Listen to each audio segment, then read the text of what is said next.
Ladies and gentlemen, one pick from Sir's address is that finance is the oxygen for the business. I think everybody agrees here. Thank you so much, sir, for the beautiful address. Having said so, we have with us Dr. Kailash Bihari Singh, who has served in the Indian government in various capacities. For us, he is our dear mentor and a great management guru. Let's welcome Dr. Kailash Bihari Singh, sir, with a round of applause.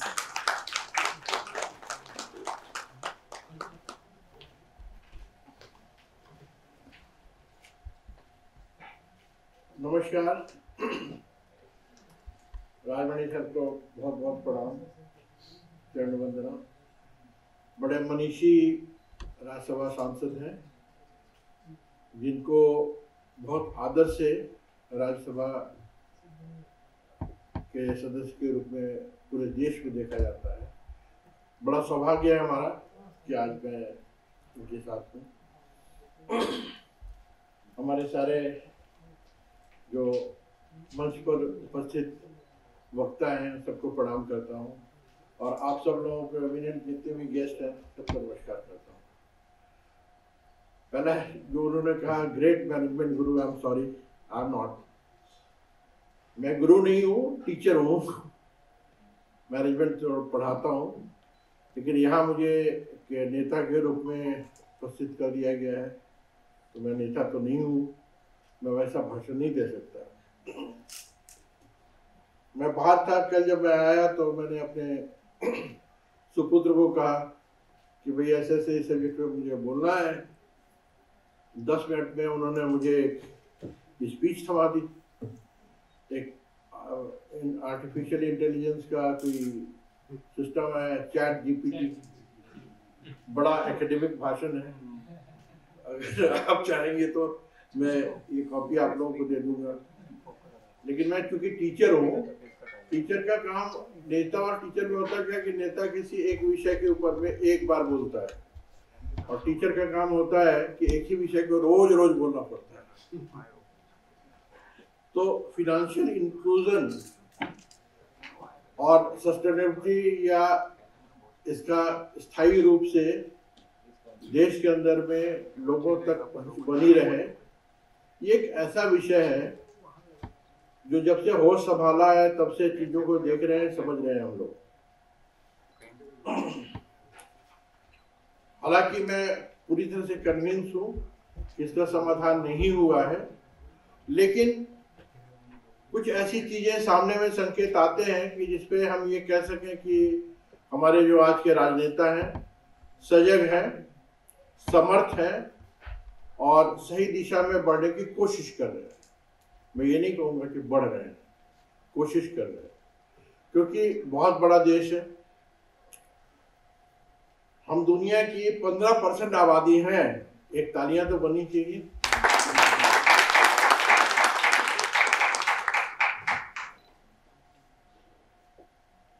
इसीलिए हमारा 15% पूरे विश्व के सभी संसाधनों पे हमारा हक बनता है या नहीं? तो एक तालियां तो होनी चाहिए। लेकिन इन संसाधनों से हम वंचित हैं। हमारे फाइनेंशियल इंक्लूजन की जो फेलियर है वो सबसे पहले यही है।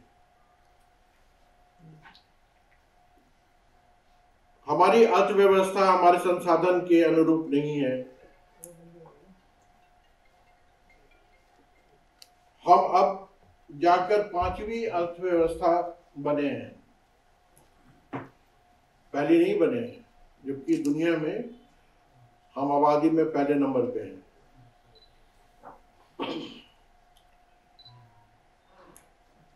हमारे इतने होने का ना कभी गर्व हुआ और ना कभी एहसास हुआ। ना हमने पाना सीखा, हमने लड़ना नहीं सीखा कि हमारा हक है, हमें मिलना चाहिए। और हमने बेचना भी नहीं सीखा। आप कहेंगे कि भाई ये मैनेजमेंट के आदमी है, बेचने की बात कर रहे हैं। नहीं, आप देखें दुनिया की जो पहली अर्थव्यवस्था है अमेरिका, सबसे बड़ा व्यापारी पूरी दुनिया का, कुछ नहीं मिलता है तो लोगों को लड़ा के हथियार भी बेच देता है। दूसरा सबसे बड़ा व्यापारी चाइना, वो चीज जो आप सोच नहीं सकते वो भी बनाता है। बचपन में चूंकि मैं बिहार से हूं, बिहार में एक कई चीजें कही जाती थी गांव में। एक कहा जाता था हुज्जते बंगाल और हिकमते चीन, मतलब बंगाल का लॉजिक, हुज्जत का मतलब लड़ाई झगड़ा नहीं है, लॉजिक है, बंगालीज का लॉजिक और चीन का टेक्नोलॉजी, हिकमत, जिसको हम जुगाड़ कहते हैं। और देखिए चीन दुनिया का दूसरे सबसे बड़ा देश है जो हर देश में अपना माल बेचता है। हमने क्या बेचा? भगवान कृष्ण के टाइम में हम विश्व की अर्थव्यवस्थाओं में बड़ी अर्थव्यवस्था थे, क्योंकि मेरा भारत का व्यापार में साम्राज्य बहुत बड़ा था, लेकिन धीरे धीरे करके हम खोते चले गए और आज बहुत लिमिटेड चीजों में हम कह सकते हैं कि हम व्यापार कर रहे हैं। आज भी अगर आप देखें, हमारी खरीद ज्यादा है, बिक्री कम है। जब तक कि ये बैलेंस नहीं होगा, हमारी जो इकोनॉमी है वो कभी डेवलप नहीं हो पाएगी।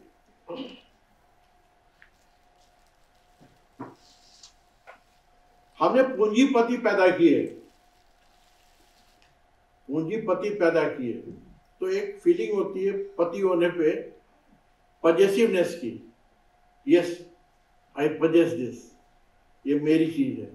लेकिन पूंजी पिता पैदा नहीं किए हमने।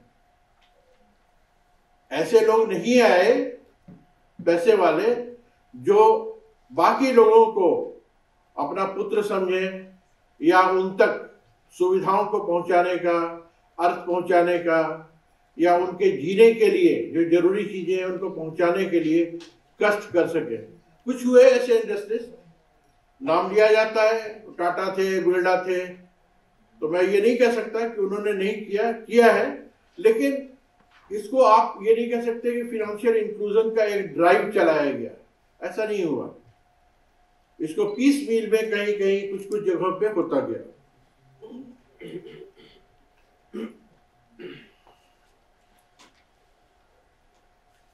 लाभ वंचितों को, जिनको लाभ नहीं मिला है, उन लोगों तक अगर अर्थव्यवस्था का प्रवाह नहीं होता है तो फिनेंशियल इंक्लूजन सही नहीं होगा। देखिए फिनांस में दो चीजें हैं, थोड़ा सा मैं इसको अलग तरीके से बोलना चाहूंगा।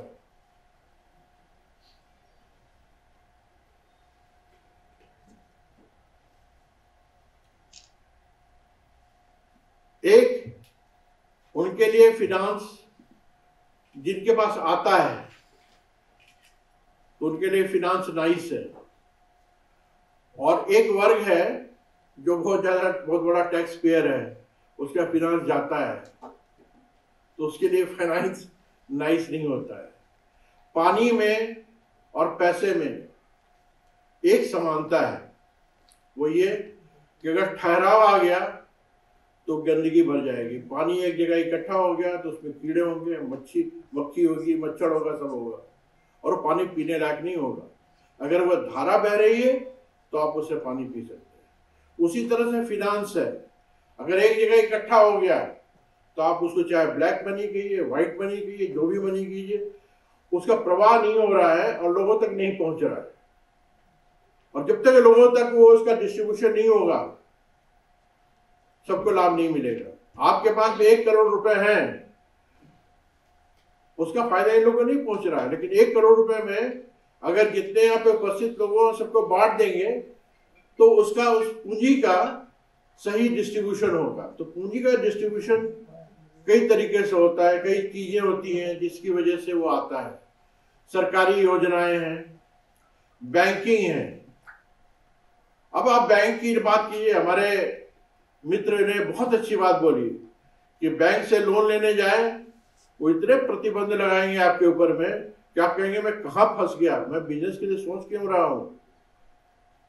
माफ कीजिएगा, हमारे बीच में एक काफी बड़े सम्मानित नेता बैठे हैं, लेकिन मैं ये भी कहना चाहूंगा कि नेताओं ने एक जो शगल बना रखा है व्यापारियों को गाली देने का, इंडस्ट्रिस्ट को गाली देने का, ये व्यवस्था सही नहीं है। आपको इंडस्ट्रिस्ट को रिस्पेक्ट देना होगा, क्योंकि आपकी अर्थव्यवस्था में वो बदलाव लाने की कोशिश कर रहे हैं। ये हमारी कमी है कि हमने ऐसे अवसर उनके लिए मुहैया नहीं कराए जहां वो आकर के हमारे साथ हाथ में हाथ मिला करके, कदम में कदम मिला करके ऐसी वस्तु बनाए। आज आप छोटी सी बात लीजिए, हथियारों के निर्माण की, वर्ल्ड में हथियारों का सबसे बड़ा बाजार है और हम उसमें नहीं थे। अभी 2, 4, 5, 7 सालों में हमने शुरू किया है ये काम। तो उसमें अगर मान लीजिए कि आज से 20 साल 50 साल पहले जो बड़े इंडस्ट्रिस्ट थे उनको कहा गया होता कि वह विश्व की अर्थव्यवस्था में हथियारों की सप्लाई का एक बड़ा रोल है, आप भी अपने लेबोरेटरी बनाइए, आप भी डेवलप कीजिए ऐसे हथियार जिससे कि हमारी अर्थव्यवस्था में सुधार आए। आज देख लीजिए ना, अमेरिका की जो अर्थव्यवस्था में हथियारों का कितना बड़ा रोल है। चाहे फ्रांस लीजिए, चाहे ब्रिटेन लीजिए, चाहे चाइना लीजिए, सब हथियार बेच रहे हैं, बाकी चीजों के अलावा भी।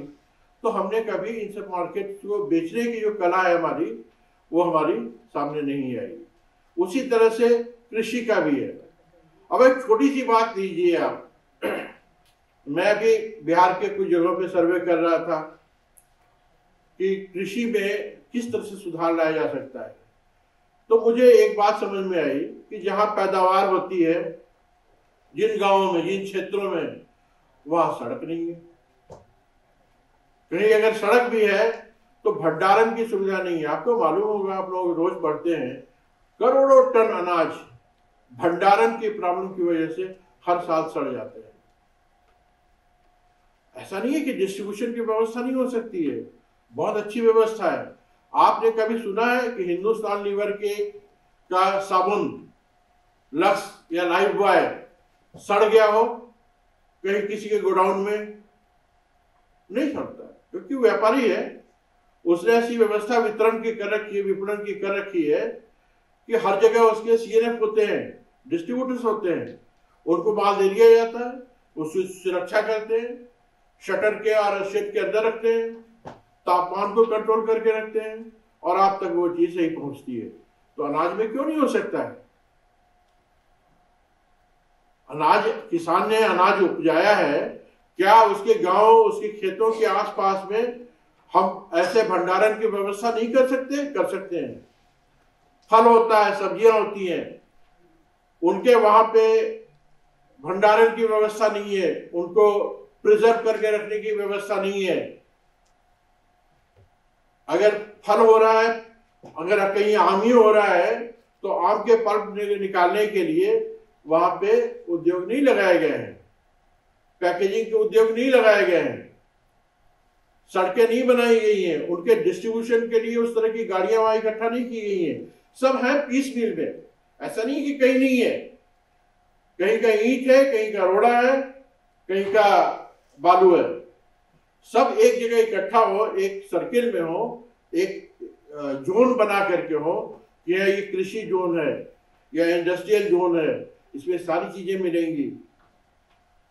तो ये सब चीजें काफी बदल सकती हैं। जो इंक्लूजन की बात हम करते हैं, तब सही रूप में इंक्लूजन होगा। बैंक के ऊपर एक प्रश्न चिन्ह मैं भी लगाना चाहूंगा। हमारे देश में जो बैंक बनाए गए, क्या वो उद्योग है? क्या वो इंडस्ट्री है? मैं सब आप लोगों से एक सवाल पूछता हूं, क्या कभी सोचा किसी ने कि बैंक का रोल क्या है? आप देखिए 30 मार्च को 29 मार्च को आपके पास फोन आएगा, सर कैसे भी करके हमको 10 लाख 20 लाख 50 लाख रुपया आप बैंक में दे दीजिए। क्यों? कि सर मुझे बैलेंस शीट बनानी है। भाई क्यों? कम हो ज्यादा हो, रुपया रुपया है। लेकिन नहीं, हमें दिखाना है कि हमारा डिपॉजिट इतना बढ़ गया, और उसके बाद में 2 दिन तक वो बैठे रहते हैं प्रॉफिट निकालने में कि हमने कितना प्रॉफिट किया है। तो बैंकों को आप इंडस्ट्री बना दीजिए, बैंक को सेवा भाव से हटा दीजिए, सर्विसेज वाले लिस्ट से निकाल दीजिए, तो बैंक इंडस्ट्री बन जाएगी। फिर सारे इंडस्ट्रियलिस्ट अपना अपना एक बैंक बना लेंगे और अपने अपने क्षेत्र के लोगों को पैसे देंगे। लेकिन नहीं, हमने सामाजिक सद्भाव का या सामाजिक इंक्लूजन का जो रास्ता चुना, उसमें बैंक को एक सर्विस क्षेत्र बनाया कि आप उन लोगों को पैसे दें, उन लोगों की मदद करें जिनको गरीबी रेखा से ऊपर लाना है। बड़ी अच्छी बात है कि जनधन योजना से और कैसे भी करके आज के दिन में बैंकिंग में काफी सुधार आया है और आज के दिन में मात्र 19 करोड़ लोग ऐसे हैं भारत में जिनका बैंक खाता नहीं है, जबकि यही संख्या चीन में 22 करोड़ है। तो ये है एक प्राउड मोमेंट, आप कह सकते हैं, खुशी का क्षण है कि हम चीन से आगे निकल रहे हैं।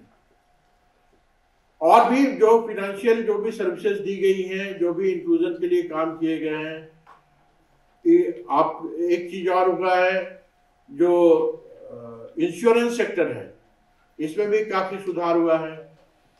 आप यूपीआई में आपके पास में गर्व के क्षण है कि आप नंबर 1 है पूरी दुनिया में, बाकी सब मी टू हैं, पीछे पीछे आपके चल रहे हैं। तो ये सब चीजें सुधार की वजह से हुआ है और आज के दिन में 41 करोड़ लोग, एक तालियां मैं जरूर चाहूंगा भारत सरकार के लिए और देश के सारे लोगों के लिए। 41 करोड़ लोग गरीबी रेखा से पीछे 15 सालों में ऊपर आए हैं। इस पे तो जोरदार तालियां होनी चाहिए और पत्रकारों को भी इस बात का नोट लेना चाहिए और कल से चाहिए कि वो भी कम से कम इसको हाईलाइट करें। ये सब अच्छी चीजें हैं, मैं नहीं कहूंगा, मैं यहाँ पे सरकार की या नीतियों की बुराई करने नहीं आया हूं, मैं आंख खोलने आया हूं। आज के दिन में आपको मालूम है विदेशों में, विदेशी बैंकों में हमारे कितने पैसे जमा है? एक अनुमान के अनुसार 72,80,000 करोड़ रुपए।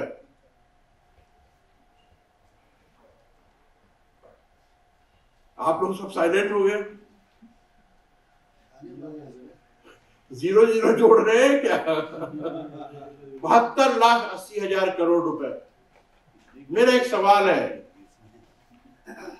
मुझे मालूम है कि बहुत लोग मुझसे नाराज भी होंगे, नापसंद भी करेंगे, लेकिन मैं सच का सिपाही हूं, मैं सच जरूर बोलूंगा।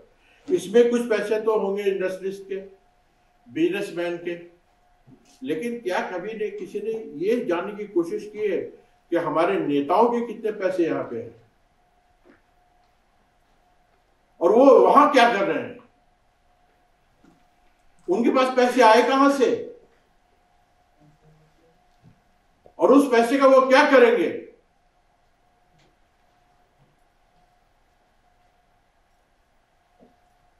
इस पे देश को सोचना होगा, इस पे बात करनी होगी और हर आदमी को अपनी भूमिका निभानी होगी। मैं वक्ता के रूप में मात्र यहां पे भूमिका नहीं निभाऊंगा, आप सबको निभानी होगी। आपको एक छोटी सी बात बताऊं, मैं एक एनजीओ चलाता हूं। एनजीओ का उद्देश्य सिर्फ ये है गरीबों की मदद करना, शिक्षा में, पढ़ाई लिखाई शिक्षा में, स्वास्थ्य में, और किसी को अगर किसी कोई और प्रॉब्लम है, बीमार है, उसकी मदद करना, या किसी गरीब बच्चे की शादी नहीं हो रही है, किसी लड़की की शादी नहीं हुई, तो उन सब कामों में मैं कंट्रीब्यूट करता हूँ।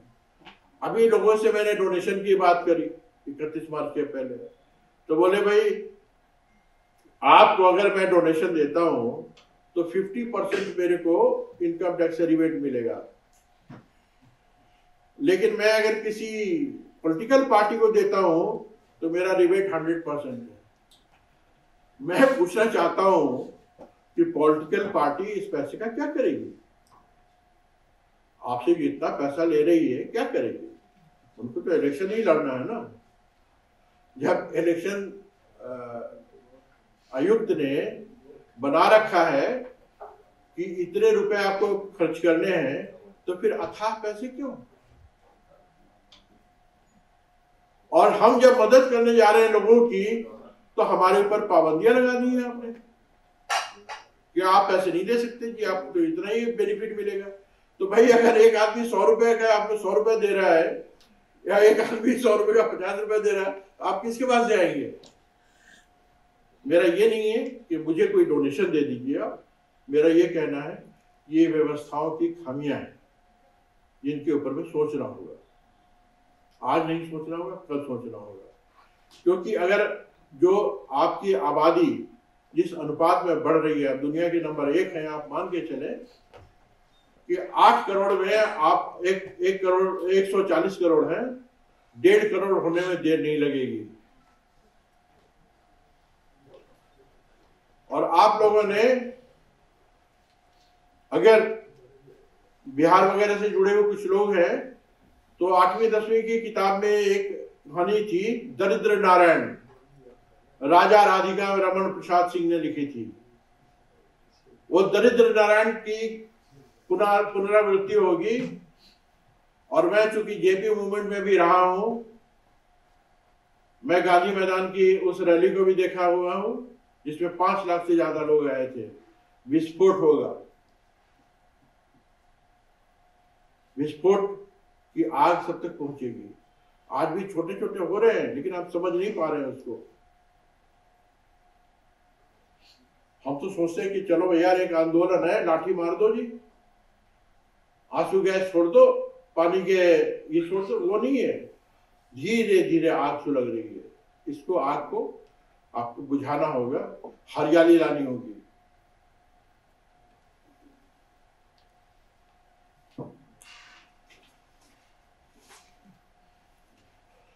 सारी व्यवस्थाओं को पेशेवर तरीके से आपको संगठित करना होगा। हमने बहुत सारे लोगों से बात की, क्योंकि मैं मैनेजमेंट के फील्ड से जुड़ा हुआ हूं। मैंने कहा कि सबसे पहले कृषि में मैनेजमेंट के जो तौर तरीके हैं उसको लागू करना होगा। कृषि में उत्पादन से ज्यादा लोगों ने कहा वो तो हमने यूनिवर्सिटी बना दी जी, इतनी बड़ी बड़ी यूनिवर्सिटी बना दी है कृषि की। भाई कृषि की यूनिवर्सिटी में आप क्या पढ़ाते हैं? उत्पादन, गेहूं का उत्पादन कैसे होगा, सब्जी का उत्पादन कैसे ज्यादा होगा, कौन सी खाद डालें, कौन सी आपकी सॉइल टेस्टिंग करें। लेकिन विपणन का, डिस्ट्रीब्यूशन का कोई पार्ट नहीं है। तो आपको मान के चलना पड़ेगा कि अगर पूरे देश में सिमिलर टाइप की इकोनॉमी और एक तरह का रेट्स, एक तरह की सब कुछ करना, व्यवस्था करना है आपको, तो आपको विपणन की सुविधा बनानी पड़ेगी। कुछ चीजें हो रही हैं, अच्छी चीजें हो रही हैं। अभी मैंने देखा कि दिल्ली से मुंबई के लिए एक फ्रेट कॉरिडोर बना है रेलवे का। उसमें सिर्फ और सिर्फ जो है गुड्स रेलवे जाती है। अभी एक छोटा सा उदाहरण लीजिए कि एक ट्रक अगर आपको दिल्ली से मुंबई जाता है, कितना लीटर डीजल लेता होगा। लेकिन अगर एक ट्रेन के ऊपर में, विदेशों में है ऐसी व्यवस्था कि ट्रेन के ऊपर गुड्स ट्रक को ला दिया जाता है और एक ट्रेन चली जाती है और वहां वो ट्रक फिर ऑफलोड हो जाता है। इस तरह की चीजों को बढ़ावा देना होगा। डिस्ट्रीब्यूशन का भी एक पूरा का पूरा ऑर्गेनाइज सेक्टर खड़ा करना होगा आपको। स्लिप आ गई है मुझे प्रिसाइज होने के लिए। एक छोटा सा मैं आपके लिए, राजमणि सर भी हैं यहाँ पे, अभी ब्लैक मनी की बात होती है। एक छोटा सा आप लोगों के सामने सवाल रख रहा हूं, आप खुद भी खोजिएगा उसका आंसर क्या हो सकता है। मैंने काफी लोगों को सजेस्ट किया और कई बार मैंने फाइनेंशियल सेक्टर से जुड़े हुए लोगों को बताया कि क्या हो कि अगर रुपए के ऊपर में ये जो नोटबंदी होती है इसकी बजाय एक एक्सपायरी डेट डाल दी जाए। अगर मान लीजिए कि 500 रुपए के नोट के ऊपर में 5 साल की एक्सपायरी है, तो 5 साल के अंदर उस नोट को उस दबा करके 10 साल कोई नहीं रख सकता। वो एक्सचेकर में आएगा ही आएगा अल्टीमेटली, और थ्रू बैंकिंग जाएगा वो। तब आप सारे सवाल पूछ सकते हैं कितने दिन ये रुपया आपने कहाँ रखा, क्यों रखा, और ये रुपया जो आपके पास आया कहाँ से आया, और इस पर आपने टैक्स चुकाया है कि नहीं। टैक्स की व्यवस्था में भी बहुत बदलाव लाने की जरूरत है। अभी आज देख लीजिए, जो लोग टैक्स, इनकम टैक्स देते हैं उनका दर्द आप देखिए, किसी तरह की कोई सुविधा नहीं है, टैक्स पे टैक्स, टैक्स पे टैक्स, टैक्स पे टैक्स उनको देते रहना होता है। लेकिन एक इंडस्ट्रियलिस्ट के लिए सुविधा है, अगर उसने रॉ मटेरियल खरीदा तो उसमें जो टैक्स दिया है उसका वो बेनिफिट आगे फिनिश गुड्स में ले सकता है। हमारे, माफ कीजिएगा, एक राजनेता बैठे हैं हमारे आदरणीय, लेकिन मैं राजनेताओं के ऊपर में कोई टैक्स नहीं है हमारे ऊपर टैक्स है। तो हम ये पूछना चाहते हैं कि वो भी हमारे समाज से ही है, टैक्स अगर देना है तो सबको देना है, नहीं तो भाई आप खास वर्ग को क्यों आप छूट दे रहे हैं टैक्स देने से? ये सब सारे सवाल हैं। माफ कीजिएगा अगर मुझसे कोई अतिशयोक्ति हुई हो तो। धन्यवाद।